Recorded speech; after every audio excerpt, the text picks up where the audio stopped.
किरात नगर में एक ब्राह्मण रहता था, नाम था उसका देवराज। बड़ा अशिक्षित था, दरिद्र भी था, धन नहीं था, लूटपाट करता था। संध्या स्नान परिभ्रष्टो वैश्य वृत्ति परायणा। संध्या नहीं करता, स्नान आदि का विचार नहीं रखता, वैश्य वृत्ति माने व्यापार करके कुछ धन इधर उधर करके और वैश्य वृत्ति से अपना निर्वाह करता। साथ में चोरी डाका भी कभी कभी हाथ साफ कर लेता। देवराज इति ख्यातो विश्वस्त जन वंचका। लोगों को ठगना उसका काम था। एक बार कहीं गया और शोभावती नाम की एक स्त्री को उसने देखा और उसको अपने घर में ले आया, अजामिल की तरह। अजामिल वाले प्रसंग में इतना हुआ था कि अजामिल के माता पिता ने उसको द्रोह किया, विरोध किया, उसको निकाल दिया तो वो बाहर जाके कुटिया बना के रहने लगा था। और लेकिन ये उससे भी बड़ा नंबरी निकला। इसने क्या किया कि माता पिता ने जब विरोध किया कि ये किसको ले आया, पत्नी ने विरोध किया, तो माता पिता और पत्नी तीनों को ही इसने मार डाला। उन तीनों की निर्मम हत्या कर दी। माता पिता और पत्नी तीनों को मार डाला। फिर यह जो है उस शोभावती नाम की स्त्री के साथ में अनेक वर्षों तक रहता रहा। अब बिना पैसे का काम ना चले तो चोरी करे, फिर उसके साथ अभक्ष भक्षण करे, जो नहीं पीना चाहिए वो पिए, जो नहीं खाना चाहिए वो खाए। है? देखो जीवन में एक भी कोई दोष आता है ना तो अनेक दोषों को लेके आता है।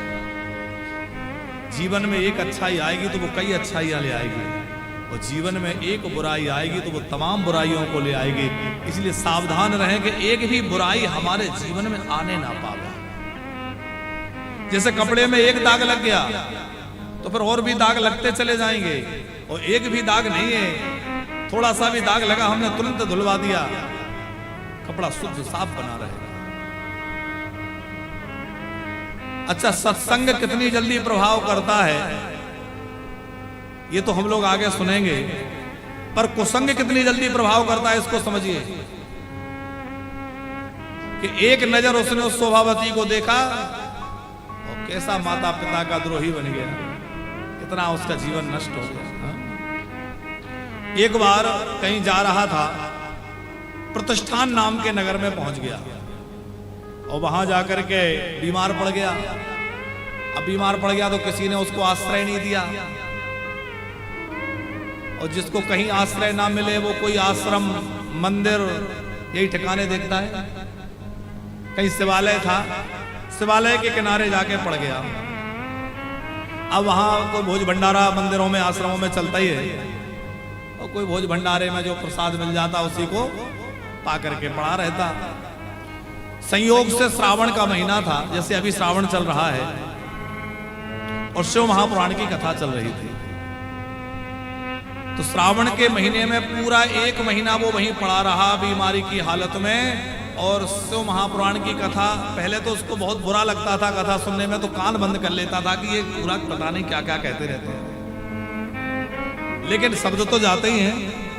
धीरे धीरे उसके पाप कम हुए तो उसको कथा सुनने में आपत्ति नहीं रही। देखो ज्यादा पापी व्यक्ति को कथा शत्रु जैसी लगती है कि ये क्यों कथा बोल रहे हैं। कई लोग तो टीवी में यदि कथावाचक देखें तो तुरंत चैनल बदलते हैं। हाँ, कई लोग कथावाचकों से भयंकर चढ़ते हैं, जाने उनका क्या ले लिया है, क्यों चढ़ते हैं। अरे भैया साक्षात कलयुग के स्वरूप हैं वो। अब कलयुग तो डरता है कि भाई ये लोग कथा बाज बाज के सबको भगवान के भजन में लगा देंगे, हमारा क्या होगा है? और दूसरी बात ये है, तुलसीदास जी ने एक बात लिखी है कि तुलसी पिछले पाप पे हरि चर्चा न सुहाए। कैसे? बोले जैसे ज्वर के ताप से भूख विदा हो जैसे बीमार व्यक्ति को पकवान अच्छे नहीं लगते, वैसे ही पापी व्यक्ति को कथा अच्छी नहीं लगती। पापी व्यक्ति कथा सुनकर के कहेगा अरे कहाँ फालतू की बात है, ये सब अपना बिजनेस कर रहे हैं, ऐसा कहते हैं लोग। अरे भैया बिजनेस तो सभी कर रहे हैं, दो पैसा सभी कमा रहे हैं, पर लोग किसी को लूट के अपना घर चलाते हैं। कोई कैसे ही चलाता होगा, पर हमें फक्र है कि हम तो उसके गुण गा करके उसके नाम का खाते हैं साहब, केवल उसी की चर्चा करते हैं, उसी के गुणगान में लगे रहते हैं। भूरिदा जनः, गोपियां कहती हैं धन्य है वो लोग जो कथा गाते हैं, क्योंकि कथा से ही तो कल्याण होगा। और हमें तो इस बात का भी गर्व रहता है कि भैया जो दो चार पैसा तुम लोगों से मिलता है वो हम अपने भोगों में ना लगा के सेवा के कार्यों में लगाते हैं। अपने लिए दुनिया कमा रही है, कमाई तो सब कर ही रहे हैं, पर अपने लिए जोड़ जोड़ के रखते हैं, बच्चों के लिए जोड़ के रखते हैं। पर हमें गर्व रहता है कि हमें जो कुछ मिलता भी है, आप पुराण पर भी चढ़ाते हैं तो वो भी इन माताओं की सेवा में, साधुओं की सेवा में, अन्य क्षेत्र की सेवा में, सब भगवान की कृपा से सब लगता है। तो पहले तो उसको कथा अच्छी नहीं लगती थी, पर धीरे धीरे कथा जब मजबूरी में सुनता रहा तो उसके पाप कम हो गए। अब पाप कम हो गए तो कथा सुनने लगा, धीरे धीरे उसका कथा में मन लगने लगा, और कभी मन से कभी बेमन से महीने भर उसने कथा सुनी। एक महीने बाद उसकी मृत्यु हो गई। यमराज के दूत उसको यमपुरी ले गए, लेकिन उधर से भगवान शंकर के गण, जिनके गले में रुद्राक्ष की मालाएं हैं, भुजाओं में रुद्राक्ष की मालाएं बंधी हैं, जटाजूट बंधे हैं, जटाओं में रुद्राक्ष बंधा हुआ है, और भगवान शंकर के गण हाथ में त्रिशूल लिए हैं, हर हर महादेव करते हुए जो है यमपुरी में पहुंच गए। यमराज उठकर खड़े हो गए, धर्मराज ने उनका सत्कार किया। महादेव के गण पधारे हैं मेरे आज लोक में, क्या बात है? बोले आपके दूत जो है एक शिव भक्त को ले आया। शिव भक्त को यहां कैसे ले आए, कौन है?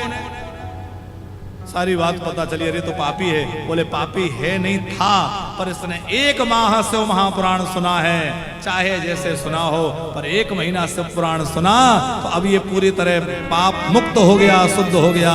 अब ये पाप जो है नरक का अधिकारी नहीं रहा, अब तो शिवलोक जाएगा।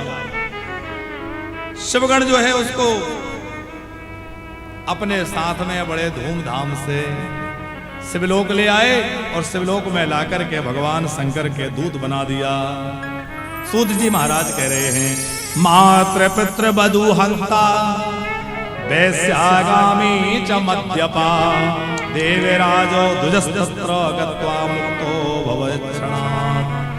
माता पिता का द्रोही, उनको मारने वाला, पत्नी को मारने वाला, वैश्यागामी, शराब पीने वाला वह देवराज भी शिव महापुराण की कथा सुनने से ऐसा पवित्र हो गया कि शिव जी का गण बन गया। तो भैया कोई प्रेम से इस कथा को सुने तो क्या शिव जी की कृपा नहीं मिल जाएगी?